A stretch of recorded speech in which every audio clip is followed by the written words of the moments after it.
आज के समय में लोगों के चेहरे पर बनावटी हंसी दिखाई देती है। हंसी बहुत महंगी हो गई है। ऐसे में अपने कार्टून में हास्य व्यंग्य कटाक्ष के माध्यम से लोगों को हंसने को मजबूर कर देते हैं उदय प्रभाकर लाड। उन्हें वर्ष 2002 में तत्कालीन मुख्यमंत्री अशोक गहलोत ने ककरोलिया घाटी के कार्टून पर प्रशंसा पत्र दिया। वर्ष 2006 में उन्हें जिला स्तरीय समारोह में सम्मानित किया गया।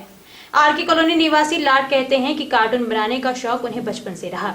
लाड से विशेष बातचीत की हमारे संवाददाता मुरली मनोहर सेन ने। भारत में कार्टून कला की शुरुआत ब्रिटिश काल से मानी जाती है और केशव शंकर पिल्ले, जिन्हें शंकर नाम से जाना जाता है, 1932 में हिंदुस्तान टाइम्स में कार्टून बनाने आरंभ किए। शंकर के बाद भारत में कार्टून कला का विकास हुआ है।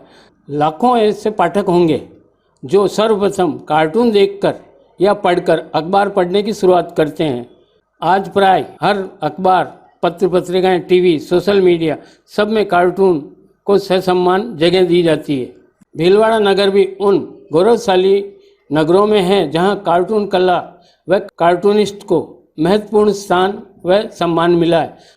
आइए मिलते हैं एक ऐसी शख्सियत से जो भीलवाड़ा कार्टून कला के पितामह कहे जाते हैं, उदय प्रभाकर लाड, जिनके कार्टून स्थानीय पत्र पत्रिकाओं से लेकर राज्य और राष्ट्रीय स्तर के अखबारों में प्रकाशित होते रहे हैं। नमस्कार लाड जी। नमस्कार। कार्टून इस कला का और कार्टून विशेषकर कार्टून कला का कैसे रुचि और कब से रुचि हुई है, ये पूरी बात पाठक जानना चाहते हैं। कार्टून के बारे में जानने से पहले इस विद्या को समझने के लिए ज़रूरी होता है कि हर आदमी जो इस कला में रुचि रखता है या आगे बढ़ना चाहता है, उसके लिए चित्रकला की जानकारी अत्यंत आवश्यक है।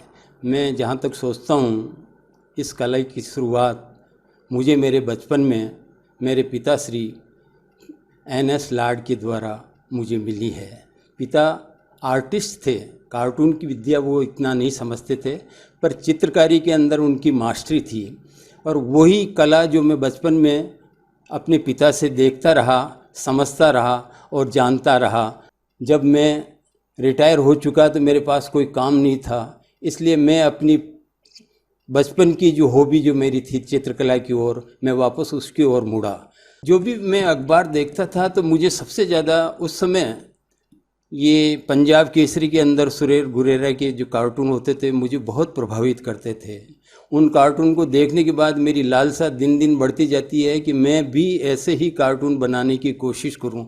रिटायरमेंट के बाद मैंने घर पे बैठने के बाद इन सारी चीज़ों को बड़ी बारीकी से देखी और समझने की कोशिश की।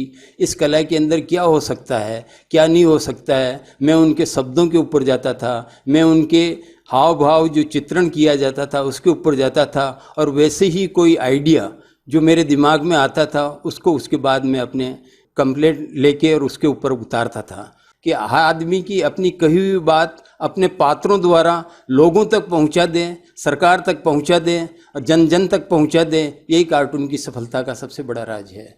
आपके कार्टून किन किन पत्रिकाओं में छपे और शुरुआत में किस पत्र ने छपे? नहीं, 2000 के अंदर जब मैं रिटायरमेंट हो गया तो मैंने घर पे यहाँ थोड़ा अभ्यास किया। मेरे को करीब 6 महीने अभ्यास करना पड़ा इसके लिए। 6 महीने के अभ्यास के बाद जब मैं पहला कार्टून लेके लोक जीवन कार्यालय में पहुंचा तो उस समय शिव कुमार जी त्रिवेदी मुख्य संपादक थे। उन्होंने मुझे मेरा जो कार्टून देखा तो मुस्कुराने लगे। मुझे कहा कुछ नहीं, पर इतना ज़रूर कहा कि आप नियमित दे सकते हैं क्या? मैंने कहा आप अगर पसंद है तो मैं दूंगा, ज़रूर दूंगा। तो उन्होंने मुझसे कहा कि आप दइए, आपकी कार्टून मेरे इस अखबार में लोक जीवन में आपको स्थान जरूर मिलेगा। तब से सैकड़ों कार्टून मैंने लोक जीवन में दिए हैं और बड़ी प्रशंसा जिले में मिली है। इसमें कार्टून देने के बाद जो रिप्लाई या लोगों का जो मेरे को वापस रुझान मिला, उससे मेरा हौसला और बढ़ा। तब मैंने सोचा कि राजस्थान के बाहर भी जाकर इस क्षेत्र में कुछ करना चाहिए।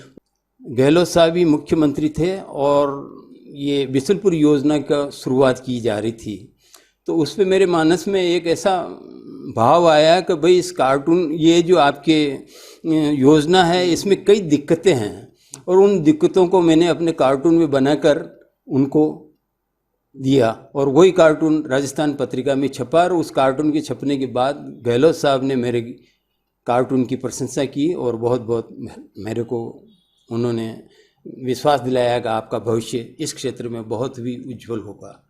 नए कलाकार हैं जो इसमें रुचि रखते हैं, उनको आप क्या संदेश देना चाहेंगे? मेरा तो कहना यही है कि अगर आपके मन में किसी चीज़ को पाने के लिए है तो समर्पण भावना सबसे पहले होती है, और समर्पण भावना के साथ साथ आपका विल पावर इतना मजबूत हो कि उस कार्य को करने में सक्षम हो, चाहे कितनी ही दिक्कत हो, चाहे कितनी ही परेशानी हो। और ये जो कला कार्टून की है ये खुद अपने आप बोलती है, किसने कितना आपने किया है, आपका मन अपने आप गवाह देगा कि ये सही है कि गलत है। गलत है तो आप अपने आप रुक जाएंगे, फिर वापस दोबारा बनाने की कोशिश करेंगे। मेरा तो कहना यही है कि नई पीढ़ी को जो भी इस क्षेत्र में आना चाहते हैं वो इस कार्टून विद्या को समझें, समझने के बाद समर्पण भाव रखें, सफलताएं अपने आप उनके कदम चूमेगी, ऐसी मेरी भावना है। सरकारी कानून के अंदर जो अड़चनें होती है, जो दिक्कत आती है, वो आम आदमी की भाषा के अंदर मैं अपने कार्टून द्वारा उन लोगों तक पहुंचाना चाहता हूं, जो संदेश सरकार तक भी पहुंचते हैं और जनता तक भी पहुंचते हैं। और समझने वाले इस चीज़ को अगर सही ढंग से इसको देखा जाए तो ये एक बहुत बड़ा मतलब संदेश लोगों तक पहुंच जाता है। इस भावना से मैं कार्टून देता रहता हूँ। तो ये थे उदय प्रभाकर लाड, जो कहते हैं अगर युवाओं में इस कला में रुचि रखने वाले अगर आत्मविश्वास और गहरी सोच के साथ अगर ये काम किया जाए तो ये एक बहुत बड़ा संदेश दे सकते हैं और अपनी आजीविका का भी साधन कर सकते हैं। मुरली मनोहर सेन, लोकवाणी, भीलवाड़ा।